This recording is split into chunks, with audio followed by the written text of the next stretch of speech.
AI video is not just about writing a prompt and hoping the model behaves. The real work is getting the right structure for your prompt, creating the right starting image, setting up references, controlling action and camera movement, choosing the right model, and keeping your shots organized. In this tutorial series, I'll show you how to use the video generation tools inside RenderZero Studio. We'll cover text to video, image to video, start and end frame generation, reference video, multimodal video, audio-driven video, movement prompts, guided prompts, director mode, queuing, cost estimates, and the settings that help you avoid wasting credits. By the end, you'll know how to build usable AI video shots instead of random AI chaos. When you open any of the RenderZero apps for the first time, you will see a license gate. The license is available in your Gumroad library in the content for your app. Copy the code and paste it in here. Click Activate. You will now see the settings page with details of the active license. Close that, and then we are in the project window. Once you open RenderZero Studio, you will see the project screen. You can open an existing project, or you can start a new one here. A project lets you keep your generations together and continue where you left off. A proper AI video project usually has source images, reference images, video references, prompts, model settings, generated outputs, failed attempts, and final clips. If those are spread across different websites and downloads folders, it becomes a mess very quickly. RenderZero keeps the process together. You choose a provider, choose a video type, select a model, build the prompt, add your references, set the output controls, then submit the job to the render queue. The key is control. You are not locked into one model or one provider, and you can access all of it from your desktop without multiple logins too. RenderZero uses a provider system with video adapters for services like KIE AI, FAL, WaveSpeed, Gemini, Running Hub, Evolink, ComfyUI, and more, so the workflow is consistent even when the model changes. The last step to setting up a project is to set a gallery location. Go to File, Settings, then choose the folder to save your generations in. Now you are ready to get started. RenderZero Studio now has two sections. On the left half is where you build your image prompt, and then the right side is where the generation and video options live. For a full tutorial on how to generate images, click the link just above. For video, however, click the video button in the tabs at the top. In section 6, you need to choose your API provider. Different providers have different models available and different pricing, so keep that in mind. If you haven't added your API providers yet, the names will be grayed out. To add them, you need to click on this button in the top right corner. A full tutorial on how to set them up is in the link above. So you choose your API provider in the drop-down, and then you have the video mode selection. Each of these just helps to surface tools specific to your goal. They are quite self-explanatory, but I will go through them. Each one is designed for a different job. Text to video is best when you want to create a shot from a written idea. Image to video is best when you already have a strong image and want to animate it. Audio-driven video is for speech, lip sync, or audio-conditioned motion. Multimodal video is for more advanced setups using images, video references, and audio together. Reference to video lets you use source motion or reference behavior to guide the generation. Start plus end frame is for controlling the beginning and end of a shot. This is the first big mistake people make with AI video. They choose a model before they choose the workflow. Do it the other way around. Ask, what kind of control do I need? If I need a character to stay consistent, I probably want image to video. If I need a shot to end on a very specific pose, I want start plus end frame. If I want to copy motion from a clip, I want reference to video. If I have voice or audio driving the output, I want audio-driven video. The video type decides the controls you get. Once you have chosen the video type, choose your provider and model. RenderZero's model system is dynamic, which means different models expose different controls. RenderZero only shows the controls that are relevant to the selected model.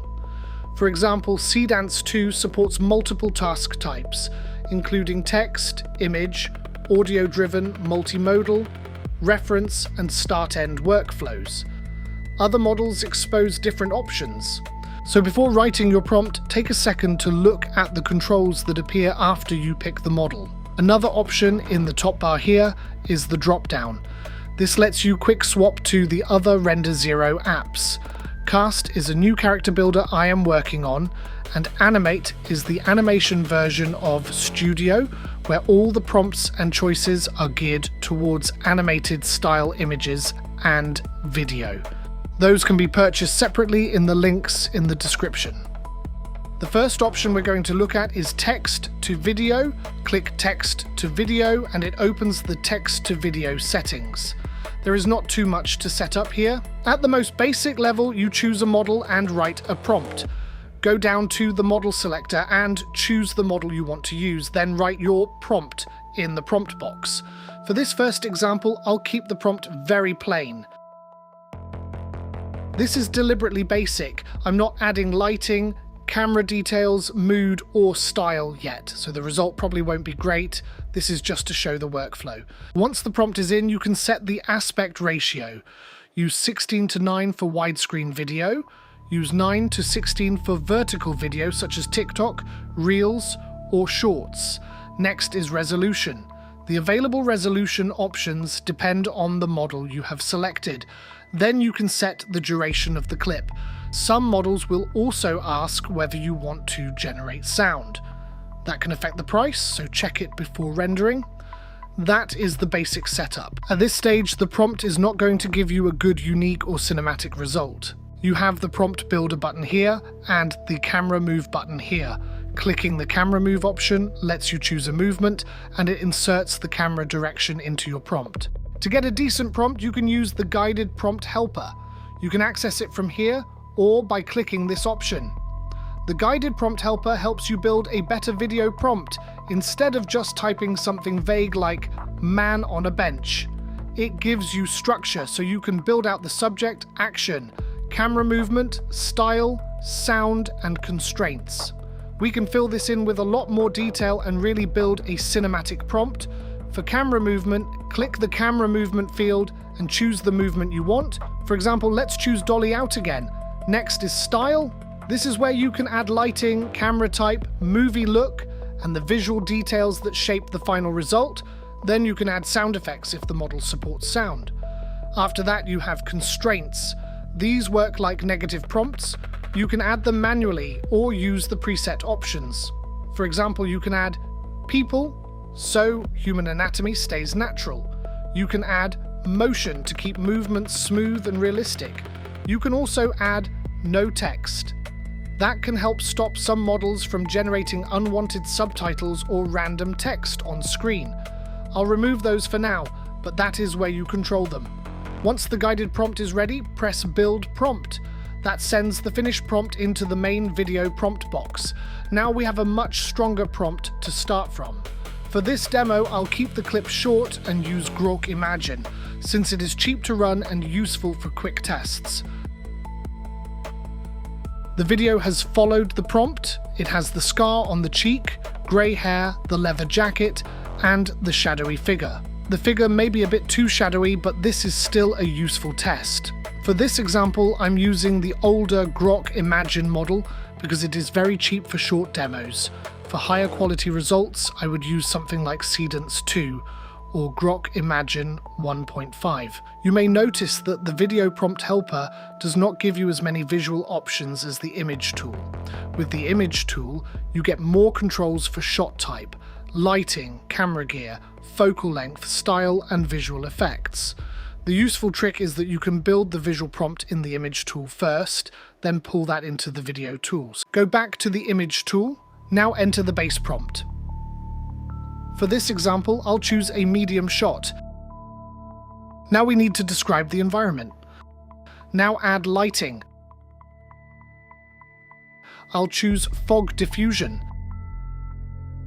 Then add atmosphere and mood. I'll choose cinematic, mysterious, and dangerous. Next, go to camera gear. Here you can choose the camera body. For this example, I'll choose a digital cinema camera, the Canon C500. You can choose a focal length too. I'll choose an 85mm portrait lens. Then you can add style and aesthetics. If you want a movie look, you can select one here. For example, I'll choose a look inspired by Joker. Now we have a detailed image prompt. Next, go back to the video tool. Open guided prompt. Click Autofill from image tool. You can see it has pulled in the prompt we built in the image tool. Now we just need to add the action back in. Choose the camera movement again. Then press Build Prompt. Now the video prompt includes all the visual information from the image tool. You do not need to generate the image first. You can just use the image tool to build a richer prompt, then import it into the video prompt helper. Now I'll queue this version as well. The render is finished. Let's scroll down and review the video.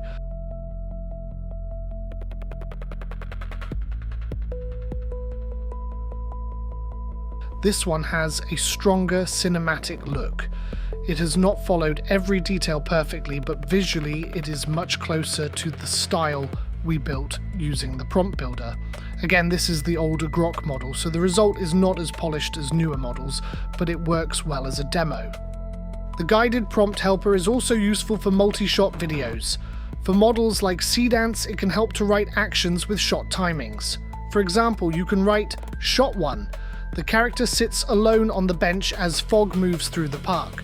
Shot 2. The camera slowly pulls back as a shadowy figure appears behind him. You can build your action list this way. Then, when you press Build Prompt, those shots are added into the final prompt. That gives the model clearer instructions and can help when you are trying to create a multi-shot video. The next thing to learn in the series will be image to video. Watch that next. Buy RenderZero from my Gumroad page or my website store.renderzero.ai.